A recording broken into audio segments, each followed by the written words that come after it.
মুখ্যমন্ত্রী মানিক সরকার একটা বক্তব্য রেখেছে ওরিয়েন্ট জীবনে এক জনসভায়, সেই বিষয়ে আপনার কি প্রতিক্রিয়া রয়েছে?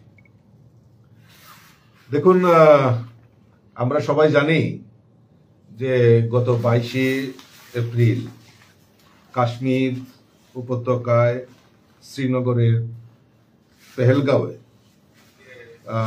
নৃশংসভাবে উগ্রপন্থীদের দ্বারা ভারতবর্ষের ট্যুরিস্টদের উপর অতর্কিত হামলা করেন এবং সেখানে প্রায় 26-27 জনের মতো সেখানে নিহত হয়, কয়েকজন অল্প বিস্তর আহত হয়েছে। তো সারা দেশ এই ব্যাপারে তীব্র নিন্দা এবং ধিক্কার জানাচ্ছে। সারা দেশের মানুষ একত্রিত হয়ে তার তীব্র ধিক্কার এবং নিন্দা জানাচ্ছে। গতকালকে অদ্ভুত ব্যাপার, রাজ্যের যে প্রধান বিরোধী দল এবং যিনি 25-20 বছর টানা এই রাজ্যের মুখ্যমন্ত্রী ছিলেন, প্রাক্তন মুখ্যমন্ত্রী মানিক সরকার, উনি সভা করছেন আর সভায় দাঁড়িয়ে উনি বক্তব্য রেখেছেন যে বক্তব্যগুলি যদি শোনা যায় মানুষ জনগণ ছিছি করছে যে এই প্রসঙ্গে এরকম বক্তব্য এটা মোটেই শোভা পায় না। উনার বক্তব্যে যেটা উঠে এসছে যে পাকিস্তানের বিরুদ্ধে, যেখানে পাকিস্তানি সন্ত্রাসী দ্বারা, এটা আমাদের বক্তব্য নয়, প্রাথমিক তদন্তে দেখা গেছে এখানে পাকিস্তানি মদতপুষ্ট যারা উগ্রপন্থী দল দ্বারা সেটা সংগঠিত হয়েছে। আর সেই জায়গায় দাঁড়িয়ে পাকিস্তানের বিরুদ্ধে একটা কথাও বললেন না, উল্টা উনি কেন্দ্রীয় সরকারকে দোষারোপ করছেন, বলছেন যে 370 ধারার যে বিলুপ্তি ঘটিয়েছে কেন্দ্রীয় সরকার জম্মু কাশ্মীর থেকে, তার বহিঃপ্রকাশ এবং সেটা ঠিক হয়নি। তো এরকম মন্তব্য উনি করেছেন।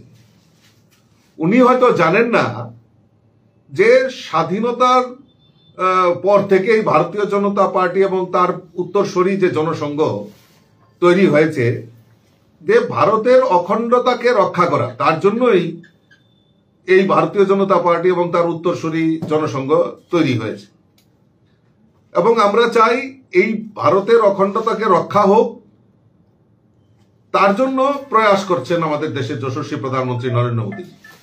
কিন্তু অদ্ভুত ব্যাপার, এই কমিউনিস্টের নেতারা এই ভারতকে খণ্ড বিখণ্ড করার প্রয়াস শুধু আজকে নয়, সেই স্বাধীনতার সময় থেকেই দেখা যাচ্ছে। ভারত ভাগের সময় এই কমিউনিস্টের নেতারাই যে মুসলিম লীগের দাবি মানতে হবে তবেই ভারত স্বাধীন হবে, সেই স্লোগানকে সামনে রেখে তারা এই ভারতবর্ষের যে ভাগ হয়েছে সেটাকে তারা সমর্থন জানিয়েছে। এবং আজকের দিনে দাঁড়িয়েও লজ্জার ব্যাপার, এই ভারতকে ভাগ করার প্রয়াস এবং এই 370 ধারার বিরোধিতা করে উনি সেখানে বক্তব্য রেখেছেন। আমি আপনাদের মাধ্যমে জানাতে চাই, এই 370 ধারা সেখানে বিলুপ্তির ফলে সেখানে শান্তি, জম্মু কাশ্মীরে যেটা সবচেয়ে বেশি প্রায়োরিটি সেটা হলো ল অ্যান্ড অর্ডার, সেখানে প্রায়োরিটি হিসাবে দেখা হয়েছে এবং ল অ্যান্ড অর্ডারকে অনেকটা সেখানে হ্রাস পেতে আমরা দেখেছি।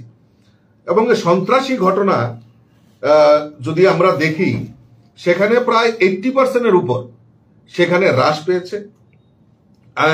সেখানে যেখানে আমরা দেখতাম যে নিরাপত্তা বাহিনীর উপরও হামলা, সেখানেও প্রায় 50% 70% সেখানে হ্রাস পেয়েছে। এবং যে বড় সড়ো ঘটনা, উগ্রপন্থীর ঘটনা, সেইগুলি থেকেও অনেকটা নিস্তার, অনেকটা এই 370 ধারা বিলুপ্তির ফলে সেখানে ল অ্যান্ড অর্ডার কন্ট্রোল করে নিরাপত্তা রক্ষীর উপরও যে হামলাটা। শেফদের পছন্দ সিস্টার মশলা, যা মডার্ন টেকনোলজি এবং স্বাস্থ্যসম্মত। সিস্টার, নিশ্চিন্তের প্রতীক।